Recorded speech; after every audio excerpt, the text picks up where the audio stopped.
O tempo passou, a vida aconteceu, mas a obra nunca parou. Estamos de volta. No vídeo passado, nós mostramos para vocês a construção do nosso pequeno fogãozinho a lenha, feito de barro, sem nada de cimento. Se você ainda não viu, vamos deixar o link na descrição desse vídeo para você voltar lá e assistir, se quiser. No vídeo de hoje, nós vamos continuar a transformação do nosso forro de madeira. Vamos ver quanto que a gente consegue avançar?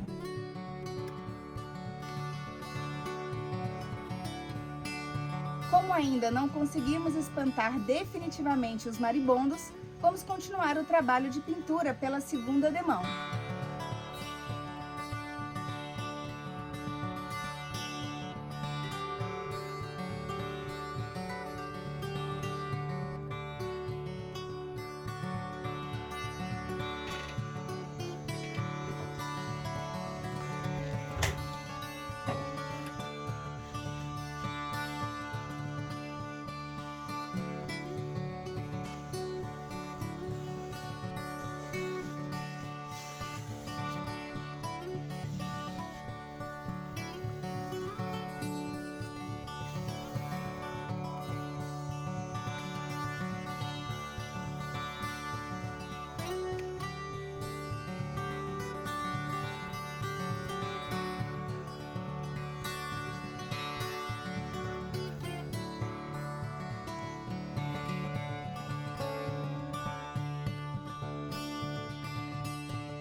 Incrível a diferença da parte que já recebeu a segunda demão para a parte que está somente com a primeira.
Olha que degradê bonito! Aqui é possível ver as 3 fases. Uma parte ainda na madeira original, uma parte com uma demão de stem e uma parte já com a segunda demão. Olha ela, a gente foi lá buscar água. Ela é assim. Eu e Gustavo. Ela e Gustavo. Além de buscar água, os dois ainda trabalharam muito em terraplanagem manual. O Gugu decidiu construir uma garagem para os carrinhos dele e a Val está tirando terra do local que será nosso futuro sistema de tratamento e usando para fazer um pequeno platô no acesso à cabana.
o vídeo de hoje fica por aqui. Não foi dessa vez que a gente conseguiu vencer cada cantinho lá de cima, mas o visual já está mudando bastante. Como a aplicação da segunda demão é mais leve, o pincel desliza mais fácil, é possível esticar mais o produto pela superfície. A gente acreditava que ia concluir toda a aplicação do Stay no forro nesse vídeo, mas precisamos espantar definitivamente os marimbondos para conseguir concluir essa missão. Percebemos que eles não ficam nas partes que já tem Stay, então a estratégia vai ser espantá-los e aplicar o impregnante o quanto antes. Aliás, se você quiser saber quais foram os produtos que nós usamos nessa etapa, volta uns 2 vídeos no episódio antes do fogãozinho. Lá a gente mostra para vocês com mais detalhes. No vídeo que vem, mostramos a continuação desse trabalho para vocês. E eu já adianto, vocês vão se surpreender. O próximo vídeo vai chegar bem mais rapidinho. Resolvemos compensar a presença e o suporte de vocês, inclusive nesses momentos que ficamos sem postar. Fevereiro chegou com tudo aqui na Quinta do Belo Vale e vai ter vídeo toda semana. Vai ser o mês Fevereiro na Cabana. Se inscreva no canal para o YouTube te avisar assim que o próximo vídeo sair. E claro, se você assistiu o vídeo até aqui, escreva nos comentários #transformação para a gente saber que você acompanhou toda essa etapa. Obrigada por ter ficado com a gente até o final. Até a próxima!